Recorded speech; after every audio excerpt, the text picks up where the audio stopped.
পরিযায়ী শ্রমিক আসলেই প্রথমে যে কাজটা আমরা করব, তার হাতে 5,000 টাকা দেবো, তাকে খাদ্যসাথী কার্ড বাড়িয়ে দেবো। এটা ডিএমদের বলা হয়েছে, বিডিওদেরও সমস্ত সিএস নিজে দায়িত্ব নিয়ে মনিটরিং করবে। এটা হাতে সঙ্গে সঙ্গে খাদ্যসাথী কার্ড, স্বাস্থ্যসাথী তার পরিবারের জন্য কার্ড। তাদের যদি নিজেদের বাড়ি থেকে ঠিক আছে, বাড়ি না থাকলে কমিউনিটি কিচেন সেন্টার। এবং তাদের ছেলেমেয়েরা অর্ধেক পড়াশোনা অবস্থায় বছরে ফিরে আসছে, সুতরাং তাদের স্থানীয় যে সমস্ত স্কুলগুলো আছে গভর্নমেন্টের, সেই সব স্কুলগুলোতে ভর্তির ব্যবস্থা করে দেওয়া।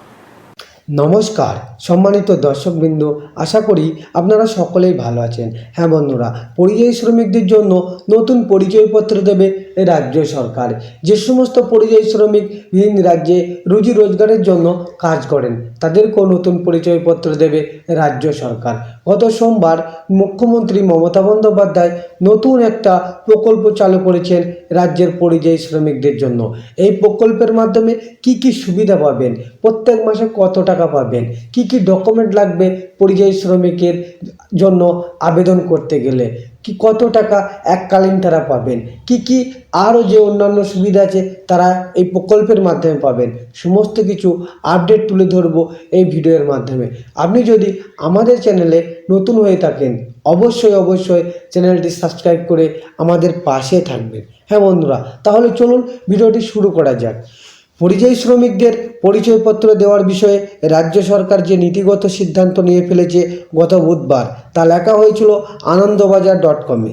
সোমবার রাজ্যের মন্ত্রিসভার বৈঠকের পর মুখ্যমন্ত্রী মমতা বন্দ্যোপাধ্যায় সেই পরিচয়পত্র দেওয়ার কথা আনুষ্ঠানিকভাবে ঘোষণা করলেন।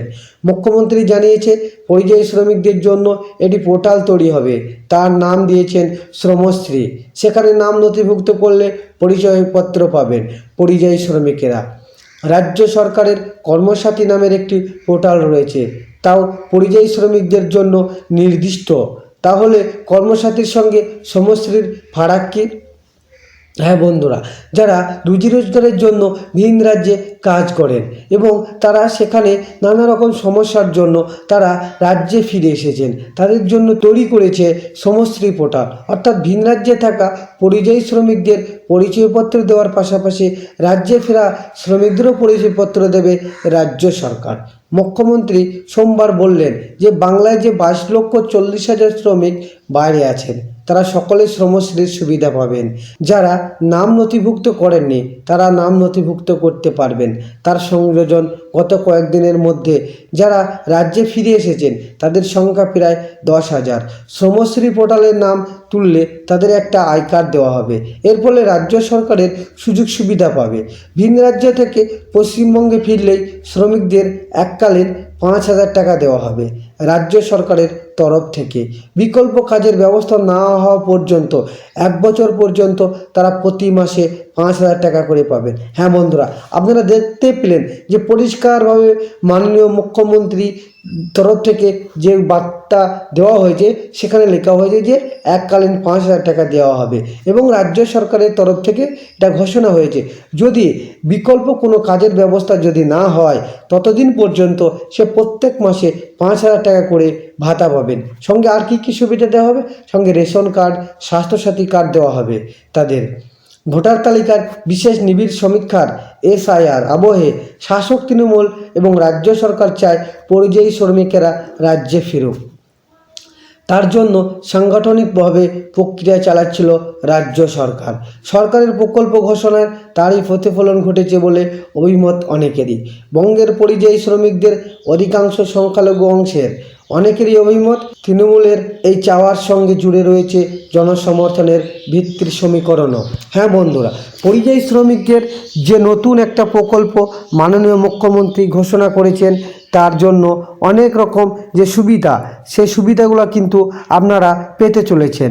এবং পরিযায়ী পুনর্নির্বাসনে বিরাট ঘোষণা করেছিলেন মমতা বন্দ্যোপাধ্যায়। প্রত্যেকটা মাসে পাবেন আপনারা 5,000 টাকা। উৎকর্ষ বাংলায় প্রশিক্ষণের ব্যবস্থা থাকবে, দক্ষতা অনুযায়ী কাজ দেওয়া হবে। পরিযায়ী শ্রমিকদের দেওয়া হবে জব কার্ড, খাদ্যসাথী ও স্বাস্থ্যসাথী কার্ড। পরিযায়ী শ্রমিক পরিবারের সন্তানদের সরকারি স্কুলে পড়ার ব্যবস্থা করা হবে। বাকি সরকারি প্রকল্পের সুবিধাও পাবেন পরিযায়ী শ্রমিকরা। হ্যাঁ বন্ধুরা, তাহলে আপনারা বুঝতে পারলেন যে পরিযায়ী শ্রমিকদের জন্য কি কি সুবিধা রয়েছেন। সমস্ত কিছু সুবিধা পাবেন আপনারা।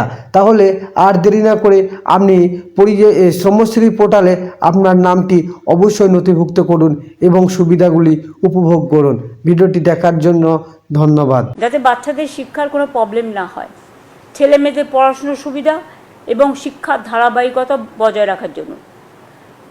এছাড়াও তারা অন্যান্য সরকারি প্রকল্প যেমন কন্যাশ্রী আছে, শিক্ষাশ্রী আছে, ঐক্যশ্রী আছে, মেধাশ্রীর মতো নানান স্কলারশিপের সুযোগ সুবিধাও পাবে। এই প্রকল্পের সুবিধা কারা পাবেন? বাংলায় যে 22,40,000 পরিযায়ী শ্রমিক ভারতবর্ষের অন্যান্য রাজ্য এবং বিদেশে কাজ করছে এবং যারা আমাদের পরিযায়ী শ্রমিক সংক্রান্ত যে পোর্টালে নাম নথিভুক্ত করেছেন, তারা এই শ্রমশ্রীর সুবিধে পাবেন। কিন্তু অনেকে আছে যারা হয়তো নাম নথিভুক্ত করেনি, তারা নথিভুক্ত করতে পারে। এটা অনলি বাংলার পরিযায়ী শ্রমিক যারা বাইরে আছে বা অন্যান্য রাজ্য থেকে কর্মসংস্থান হারিয়ে ফিরে আসছেন, তাদের জন্য, তাদের নিজে পায়ে দাঁড়ানোর জন্য। এটা অন্যান্যরা যারা আছে তারা কিন্তু নয়, কারণ তারা তো কাজ করছে অলরেডি। এবং labour department total nodal department হিসেবে কাজ করবে এবং সর্বোপরি এটা সিএস নিজে মনিটরিং করবে।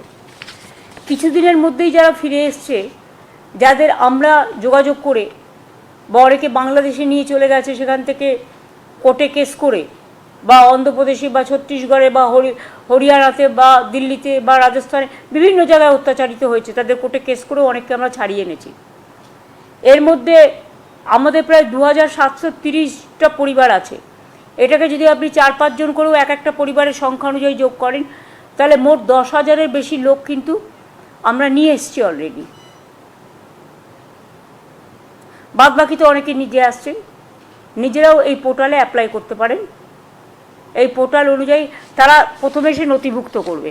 তাহলে আমি বলবো শ্রমশ্রীর নামে একটা পোর্টাল করে দিতে। হ্যাঁ, শ্রমশ্রীর নামে একটা পোর্টাল করলে তাকে একটা আই কার্ডও দিয়ে দেবে। আই কার্ডের মেম্বার হিসেবে সে এই সুযোগ সুবিধাগুলো পাবে।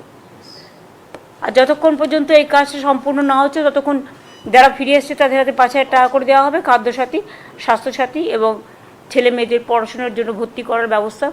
তারা যেন ইমিডিয়েট যোগাযোগ করে। আমাদের পরিযায়ী শ্রমিক ওয়েলফেয়ার বোর্ডও আছে, সেখানেও অ্যাপ্লাই করতে পারে তারা। আমাদের যে পোর্টাল আছে পরিযায়ী শ্রমিক, সেখানেও অ্যাপ্লাই করতে পারে। এছাড়াও শ্রমশ্রী আমরা একটা আলাদা পোর্টাল করে দেবো, যাতে তারা শ্রমশ্রীটা এবং আমি ডিএম বিডিওদেরও বলবো, আইসিদেরও, যে ধরনের যারা এসছে তাদের খবর রেখে, খোঁজ খবর নিয়ে, হ্যাঁ, তাদের আইডেন্টিফাই করে তাদের, এখন তো আমাদের পাড়া আমাদের সমাধান হচ্ছে, সুতরাং ওখানেও তারা নাম লেখাতে পারেন। সেই নামগুলো সরাসরি আমাদের কাছে চলে আসবে। আর যেখানে অলরেডি হয়ে গেছে ক্যাম্প, তারা বিডিও বা ডিএমকেও দিতে পারে। হ্যাঁ, আমরা নিয়ে নেবো, যেসব জায়গায় হয়ে গেছে সেখান থেকে আমরা পাবলিসিটি করে নিয়ে নেব। এইটা বলার জন্যই আজকে মেনলি আজকে ক্যাবিনেটে এটা পাস হয়েছে। এই স্কিমটা it's a new scheme. Time to time মানুষকে সহযোগিতা করার জন্য, বিশেষ করে অসহায় মানুষ, অবহেলিত মানুষ, অত্যাচারিত মানুষ, যারা দুর্যোগের শিকার হন, দুর্ভোগের শিকার হন, তাদের এই সাহায্যগুলো করা হয়। কাজে এই স্কিমটা নেওয়া হয়েছে। আমি খুশি হব যদি আপনাদের মাধ্যমে এটা যদি সবাইকে একটু জানিয়ে দেন, তাহলে অন্তত তারা মানসিকভাবে একটু শান্তি পাবে এবং তারা একটু আশ্বস্ত হবে যে অন্তত আমরা মানবিকতার খাতিরে এবং তাদের জীবন জীবিকার খাতিরে তাদেরটা নিয়ে চিন্তা ভাবনা করছি এবং আমরা দেখব। এগুলোই আজকে মেনলি ছিল।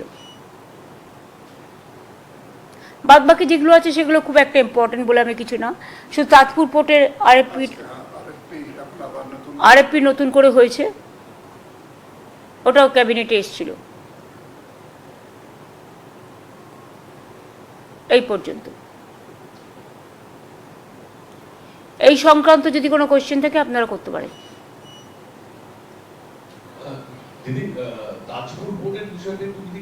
বললাম তো, আর জাস্ট সিএস বলে দেবে।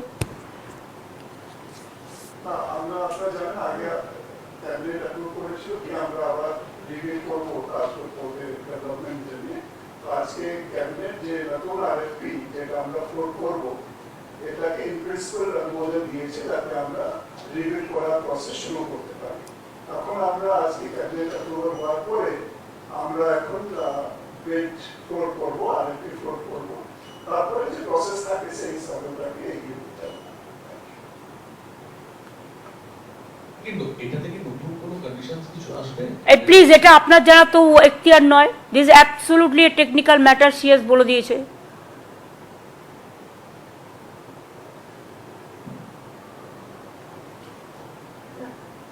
পরিযায়ী শ্রমিক যারা ফিরছেন তাদেরকে তো প্রথমে একটা মিনিটে 5,000 দেওয়া হবে, আর একটা জিনিস আপনি বললেন যে প্রতি মাসেও তাদের একটা সাহায্য দেওয়া। হ্যাঁ, 12 মাসের জন্য 1 বছর তাদের আমি যতক্ষণ পর্যন্ত তারা যদি কেউ কাজ পেয়ে যায় সেটা চিন্তা ভাবনা করা হবে।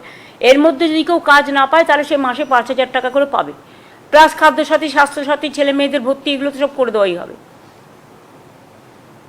এটা একটা ক্যাশ মানি তাকে হাতে দেওয়া হচ্ছে, যাতে মানে ব্যাংকের থ্রুতেই পাবে, যেটা হচ্ছে তার ব্যাংকের কার্ডও হবে, যাতে সে একটা নিজে পায়ে দাঁড়াতে পারে। আচ্ছা, আপনাদের আমি আর একটা কথা বলতে অনুরোধ করব। আমার কাছে আজকে খবর এসছে কল্যাণী এম সেন্ট্রাল গভর্নমেন্টের আন্ডারে, তারা ভালো কাজ করুক, জায়গা জমি সব আমরা দিয়েছি, অনেক সাহায্য করেছি, কিন্তু যখন উদ্বোধন করে তখন কিন্তু আমাদের জানায় না, আমাদের প্রয়োজনও নেই। কাজ করা আমাদের কর্তব্য, আমরা করে দিয়েছি, জমিটা আমরাই দিয়েছি, তাই তো? কিন্তু ওরা কি করছে, মেন্টাল হেলথের নাম করে পরোক্ষভাবে এনআরসির নামে একটা সার্ভে করছে। আমি সমস্ত জনসাধারণকে আবেদন করব, যে কোনো সংস্থা যদি আপনাদের কাছে কোনো বাড়িতে কোনো ব্যাপারে সার্ভে করতে যায়, তাহলে আপনারা স্টেট গভর্নমেন্টের কাছে কোয়ারি করে জেনে নেবেন।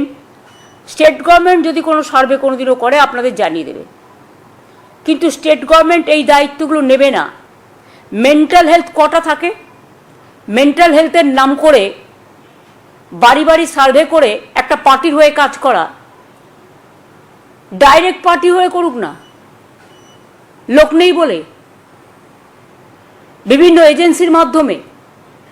আর এমসকে আমি বলবো আপনারা ভালো করে কাজ করুন, রোগীদের সুস্থ করুন।